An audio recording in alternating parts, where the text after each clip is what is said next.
Então, vou passar uma correção da prova aqui, já deixei ela corrigidinha. Eu sei que eu demorei, mas foi o tempo que eu tive. Eu vou passar rapidinho essas questões é, objetivas, porque eu já falei disso aqui em sala de aula. Não sei se adianta muito ficar me repetindo. Acho que só o que tem aqui já é o suficiente para vocês, né?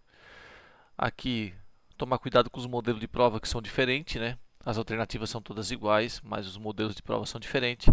Então, ler certinho para poder estudar. Essa questão aqui, o erro está aqui, né? Os renascentistas não são teocentristas, eles são antropocentristas. Nessa questão aqui, o erro está em coletivismo e individualismo. Eles só têm o individualismo. A obra Homem Vitruviano foi feita só por Leonardo da Vinci e não em conjunto com Michelangelo. Essa aqui é verdadeira. Os geocentristas defendiam a ideia de que a Terra era o centro do universo, até aí tá beleza, mas eles não foram apoiados pelos renascentistas.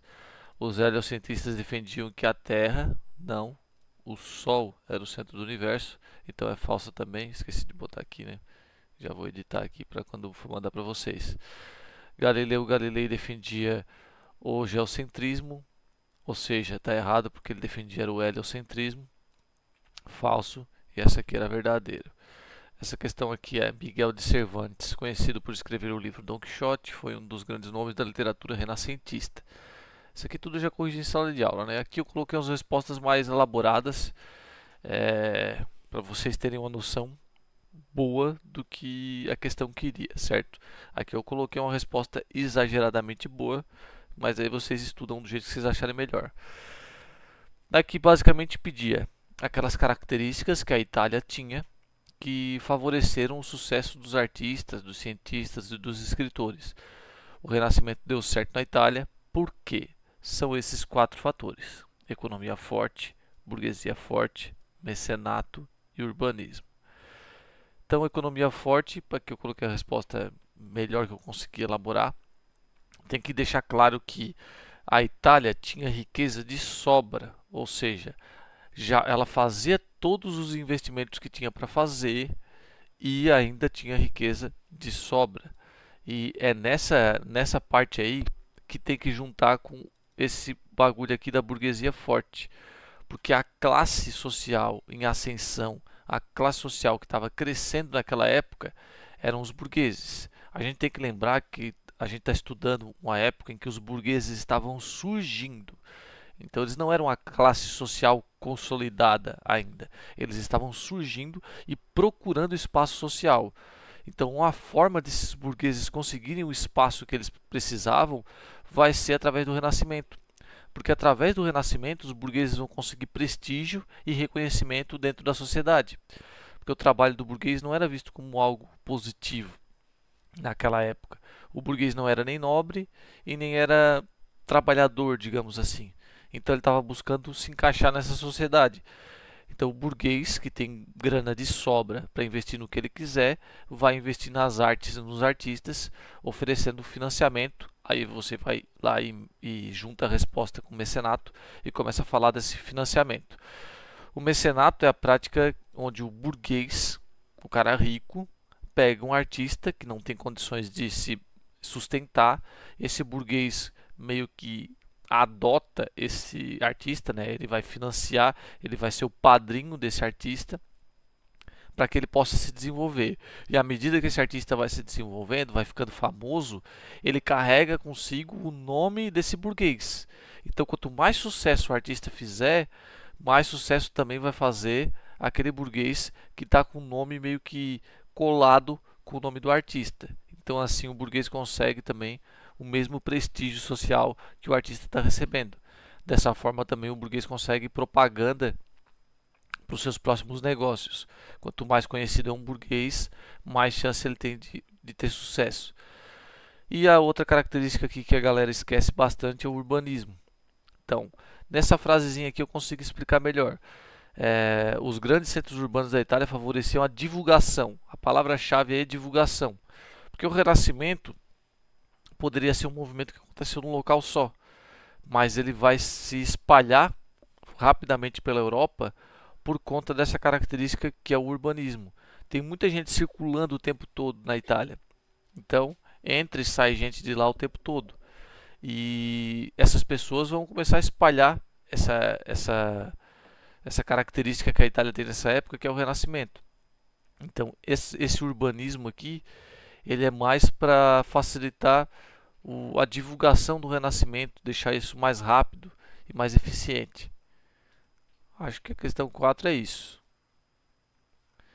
A5. A5 eu dividi aqui primeiro, separei os três períodos históricos, que era o que a questão pedia. Aí depois eu falo dos conflitos. Quando eu falar dos períodos históricos, eu também já vou estar falando das inspirações. Então vou até tentar separar aqui. Períodos históricos. Idade Antiga ou Antiguidade Clássica, tanto faz como é que tu vai escrever. Idade Média e fim da Idade Média e início da Idade Moderna. Esses são os três períodos históricos para responder essa questão. As inspirações, elas estão aqui na Antiguidade Clássica. Então é o racionalismo, o individualismo e o antropocentrismo. Aqui ficou zoado, né? Vou tentar arrumar agora. Antropocentrismo. São essas três características aqui que são as inspirações para o Renascimento. Então, racionalismo é a ideia de que o ser humano, através da ciência, consegue explicar tudo, não necessitando mais da fé e de Deus para explicar as coisas. Então, através da filosofia, da ciência, se busca as explicações para tudo que é possível. Isso também tem um pouco a ver com a questão do antropocentrismo, onde o ser humano é a parte central do universo. E ele é o protagonista de tudo que acontece. E ele tem potencial para fazer tudo o que é possível ser feito. E de explicar tudo também. Então, na hora de fazer a prova, dá para tentar explicar o antropocentrismo junto com o racionalismo. Tipo, começa pelo antropocentrismo e depois dá para juntar com o racionalismo. E o individualismo é tentar valorizar as características individuais de cada pessoa. Parar de enxergar o ser humano como um rebanho, como uma manada, e começar a enxergar os indivíduos com seus talentos e as suas individualidades.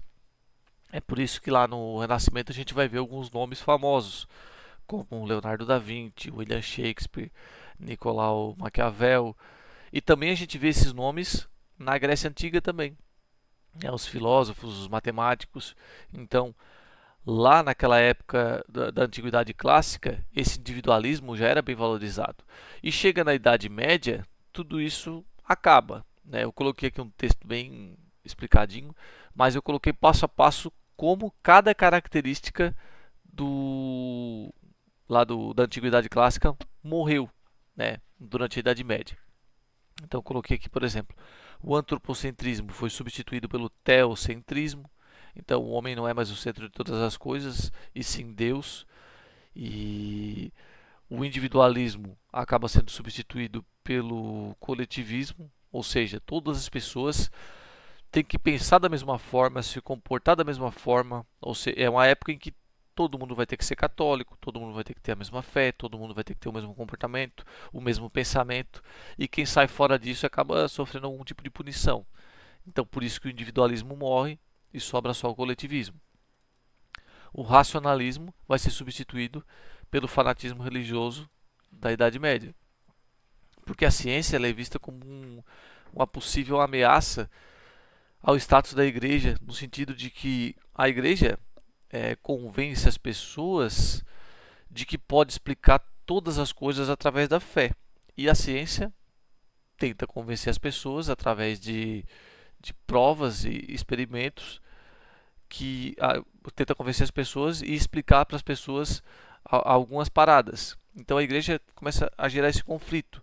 Pô, a ciência está tirando da gente esse status de dar conforto e explicar as coisas para as pessoas.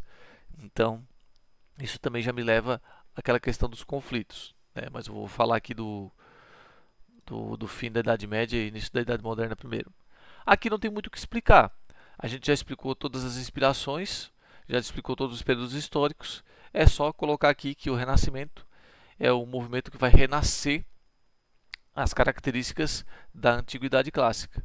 Características essas que vocês não precisam explicar de novo aqui, porque já explicaram aqui, beleza? Então é isso, já explicou por que Renascimento se chama Renascimento.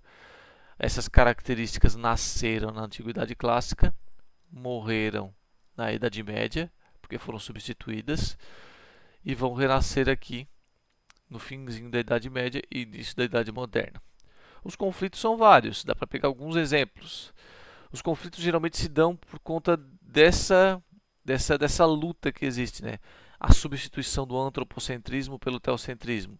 E no caso do Renascimento, a substituição do teocentrismo de volta para o antropocentrismo. E a igreja não aceita isso. Pô, como é que vocês querem dizer que Deus não é o centro de tudo? Como é que vocês querem dizer que o homem é o centro de tudo? Isso acaba revoltando e causando conflito. A igreja depende que as pessoas tenham certeza de que Deus é o mais importante. Se as pessoas pararem de acreditar que Deus é o mais importante, elas não vão mais na igreja. Então, esse é um conflito. Também tem outros aqui, tipo o conflito científico, né, do heliocentrismo em relação ao geocentrismo, porque a igreja defende o geocentrismo e os cientistas defendem o heliocentrismo, e a igreja não quer perder o protagonismo da explicação de como a vida na Terra funciona. E eu acho que eu coloquei outro. Não, eu coloquei mais essas questões do conflito científico e coloquei um apanhado geral aqui, né? O Renascimento tenta despertar nas pessoas o pensamento que contrariava os costumes medievais. E, na verdade, é só pegar as características aqui, né? E comparar. Sempre bate de frente. Antropocentrismo bate de frente com o teocentrismo. O individualismo bate de frente com o coletivismo. E por aí vai. Acho que é isso.